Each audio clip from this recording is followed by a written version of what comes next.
আমরা শুনতে পেরেছি জাতিসংঘ, মিডিয়াতে আসছে জাতিসংঘ এই ওসমান বিন হাদির হত্যাকাণ্ডের তদন্তের জন্য আগ্রহ প্রকাশ করেছে। প্রয়োজনে তাদের লজিস্টিক সাপোর্ট নিন, নিরপেক্ষ তদন্ত করুন। কই এখনো তো এত বড় একটা ঘটনায় কত লক্ষ লোক কালকে জানাজা এসেছে, এত গণদাবি উচ্চ কণ্ঠে আকাশে বাতাসে মুখরিত হলো। প্রধান উপদেষ্টা তো কালকে বলতে পারতেন যে আমরা একটা বিচার বিভাগীয় তদন্ত করে এতদিনের মধ্যে তদন্ত করবো, আপনারা শান্ত থাকুন, একটা বক্তব্য তো দিতে পারতেন, কিন্তু তা আপনারা দেন নাই। বলে আপনি কোনো পদক্ষেপ গ্রহণ করেননি।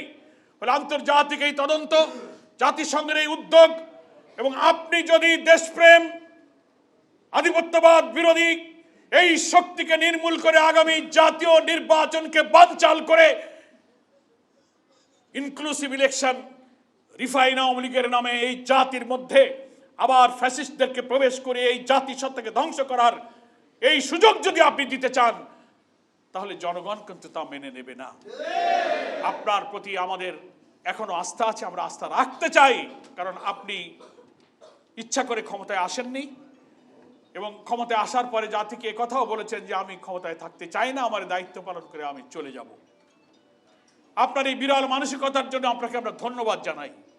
কিন্তু আপনি ওসমান হাদির জানাজায় যে প্রতিশ্রুতি দিয়েছেন যে প্রিয় হাদি, আমরা তোমাকে বিদায় জানাতে আসিনি, আমরা তোমার কাছে শপথ নিতে এসেছি, ওয়াদা করতে এসেছি। কালার এক্সপার্ট, জর্জ স্যাপ এবং মাইল্ড অন হ্যান্ডস টেকনোলজি সমৃদ্ধ অরিক্স ক্রিস্টাল ওয়াশ আপনার লন্ড্রি এক্সপার্ট। সেই ওয়াদাটা আপনি করুন, আপনার উপদেষ্টাদেরকে বলুন, ইন্টেলিজেন্সের ব্যর্থতার জন্য দায়ী যারা তাদের নাম প্রকাশ করুন, না হলে তাদের বিরুদ্ধে ব্যবস্থা গ্রহণ করুন। তাহলেই হাদির কফিনকে সামনে রেখে আপনি যে ওয়াদার অঙ্গীকারের কথা বলেছেন সেটা সত্য বলেছেন বলে প্রমাণিত হবে। সম্মানিত দেশবাসীকে আমি বলবো, সরকারের এই নীরবতার দেয়াল ভেঙে এই জাতির গণ আকাঙ্ক্ষার সাথে আপনাকে একাত্ম হওয়া উচিত। শহীদ ওসমান বিন হাদির পরিবারের সাথে আমরা শুধু জামাত ইসলামী নয়, সারা দেশবাসী আছে এবং ইনশাআল্লাহ থাকবে।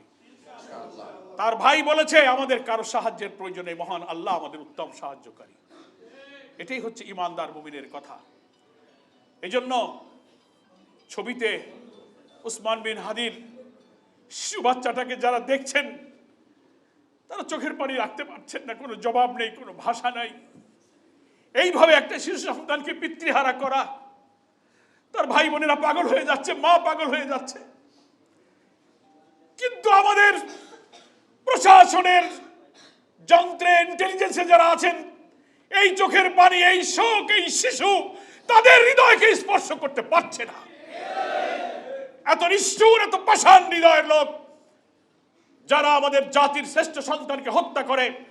প্রশাসনের যিনি যেখানে আছেন, ডিজিএফআই বলেন, এনএসআই বলেন, এসবি বলেন, ডিবি বলেন, পুলিশ বলেন, অনেক গোয়েন্দা সংস্থা আছেন।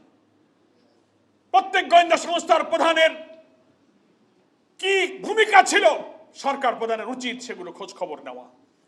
ব্যর্থতা থাকলে প্রয়োজনীয় আইন অনুযায়ী পদক্ষেপ নেওয়া প্রয়োজন। জাতির কাছে নিশ্চয়ই আপনার একটা বক্তব্য দিতে হবে, যেটা গতকালকে লক্ষ লক্ষ দেশবাসীর সামনে ইনকিলাব মঞ্চের পক্ষ থেকে তার সেক্রেটারি দাবি করেছে।